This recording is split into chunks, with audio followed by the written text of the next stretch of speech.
इसके बाद मैं लतीफ़ा सुनाने के लिए क्लास 8 के तालिब इल्म सादुन सनाउल्लाह को दावत देता हूँ कि आप आने और लतीफ़ा सुनाएं।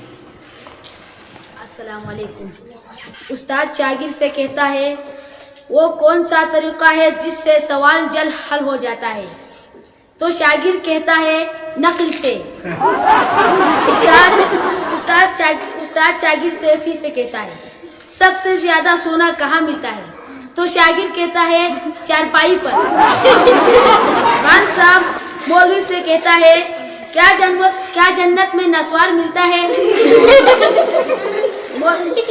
मौलवी साहब कहता है, हाँ जरूर, लेकिन उसको थूकने के लिए जहन्नम में जाना पड़ेगा।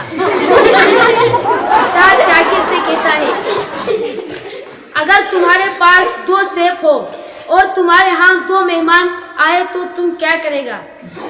शागिर्द कहता है, उनके जाने का इंतजार करेगा।